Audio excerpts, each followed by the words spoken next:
two of some of the most sought after Ultra Beasts are going to be coming back to Pokemon Go. I'm of course talking about Blacephalon as well as Stakataka. And both of these Pokemon are going to be seeing their shiny forms make a debut in Pokemon Go, and I am really excited about this one. Both of these Pokemon are pretty decent in their own right, so you will want to prioritize these raids during this week. I'm going to be talking about how you could take them down in this video, as well as talk about where in the world they're going to be spawning.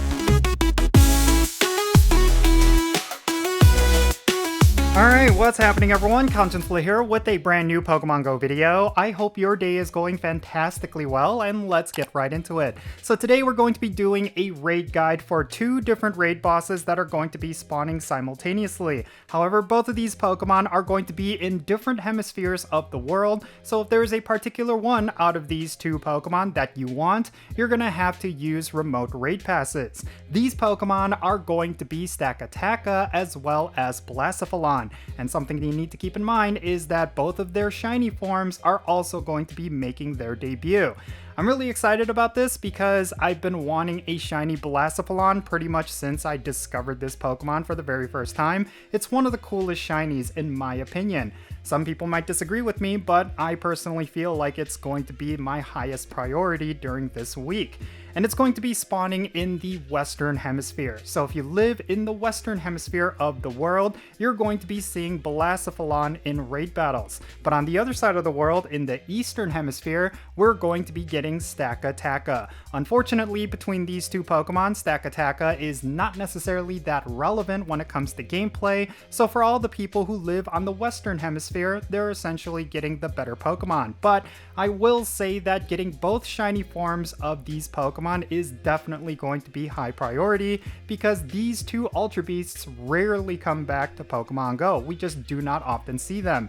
So yeah, let's talk about how you could take down these raid battles, and then afterwards I'll be sharing some of my thoughts.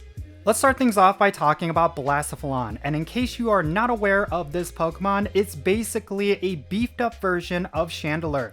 It's not going to be as good as Shadow Chandelure, but it's definitely going to be a really good Pokemon for you to have. It's going to be a fire and ghost type Pokemon just like Chandelure, which means it's going to be weak against water types, dark types, as well as ground types. But it's also going to be double resistant to bug types, fighting types, and normal types, and also resistant to fairy, fire, grass, ice, poison, and steel.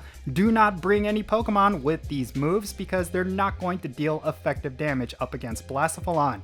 Now, if you want perfect IVs for this Pokemon, you will want one that is 1884, and if it's weather boosted, it's going to be 2355. This is one of those Pokemon where IVs actually matter, so you will want to hopefully pick yourself up one that is 100% IVs or close. 1884 is the magic number. Make sure you memorize that so that when you raid this, you will be fully aware of whether or not that Pokemon is close to 100% IVs. And also, if you want a weather boosted one, you will want to go out and raid this Pokemon when it is foggy outside as well as when it is sunny. Now, if you want to secure the win up against Blacephalon, it's actually not going to require a lot of trainers considering just how easy this Pokemon is to take down. And it also has quite a few counters that have really high DPS, so you really only need to bring 4 other trainers that are at least level 30 in order to secure the win. But if you want to challenge yourself, you can definitely duo this Pokemon. Just make sure you and the other trainer are at least level 40 and you're bringing the absolute best counters and you have a whole bunch of prep ready to go. Speaking of best counters, let's go over those right now. So when it comes to Blacephalon, you will want to go with either Primal Kyogre or Primal Groudon. Both of those are going to deal insane amounts of DPS. But another really good option in terms of Mega Evolutions includes Mega Tyranitar. Just make sure you go with Dark types. Those are the attacks that are going to deal the most damage. And then if you want to talk about non-Mega Evolution and non-Primal Reversion Pokemon to bring, you will want to consider going with Shadow Tyranitar or Shadow Kyogre. But Shadow Groudon is also pretty good as well. And in terms of budget counters, you will want to consider bringing regular Tyranitar, but Hydreigon is also a really good Pokemon considering it has a duo Dragon and Dark typing. This means it's going to be resistant against most of Blacephalon's fire type attacks, and that is definitely something you should consider because Hydreigon is one of the highest DPS Dark types that is not a Mega Evolution and not a Shadow Pokemon in the game. And just a reminder, Blacephalon is going to be spawning in the Western Hemisphere of the world. So if you're living in the Western Hemisphere, you're going to be seeing Blacephalon all over 5-star raids. But next, let's move on to the other Pokemon that's going to be in raid battles, and this is Stakataka. This Pokemon is basically like the legendary version of Bastiodon. It basically has the same exact typing as well as a lot of the same stats. It's going to be a rock and steel type Pokemon, which means it's going to be double weak against fighting types and ground types, as well as a weakness to water type attacks. But it's also going to be doubly resistant to poison, flying, and normal types, and it's going to be regular resistant to fairy, bug, rock, ice, dragon, as well as psychic. Do not bring any Pokemon with these typings, but do consider bringing fighting types and ground types because both of those are going to deal double damage. Now, in terms of perfect IVs, it's pretty close to Blacephalon. You will want one that is 1882, and if it's weather boosted, it's going to be 2353. And speaking of weather boosts, Stakataka is going to be weather boosted by partly cloudy weather as well as snowy weather. Snowy weather is kind of rare, but partly cloudy is not rare at all, so your chances of getting yourself a weather boosted Stakataka are actually pretty high, considering that partly cloudy weather typically is the weather that you will often have.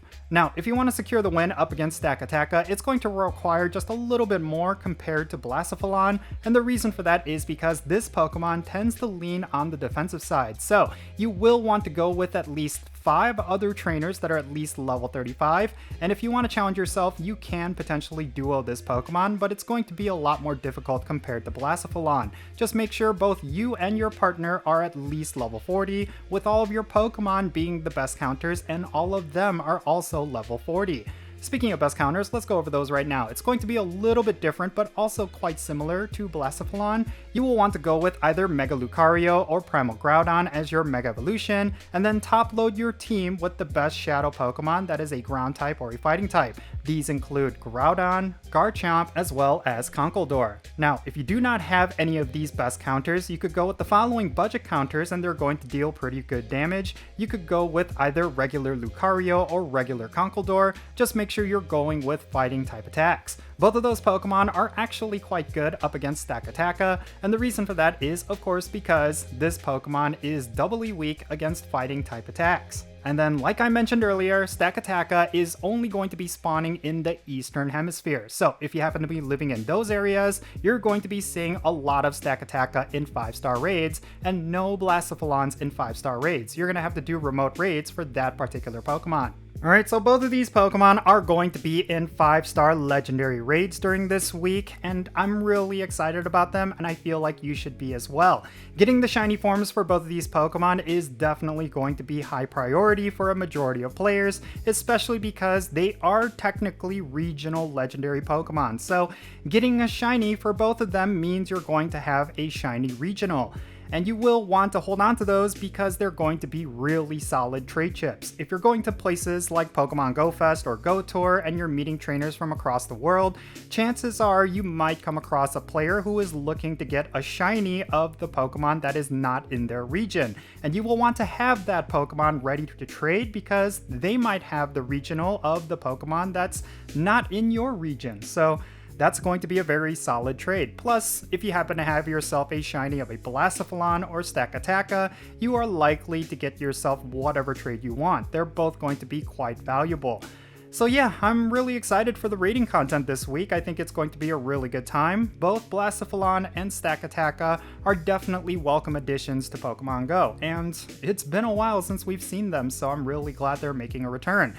Between the two, I will say that Blacephalon is going to be the better option. It just has a lot more relevance when it comes to PvE content, but I will say that Stakataka does have some potential when it comes to PvP. Although I will say there are going to be much better options out there, so you will probably just want to be one and done with that Pokemon. But Blacephalon is definitely the one you should target between these two. That is going to be one that a lot of players are going to want, especially the shiny form.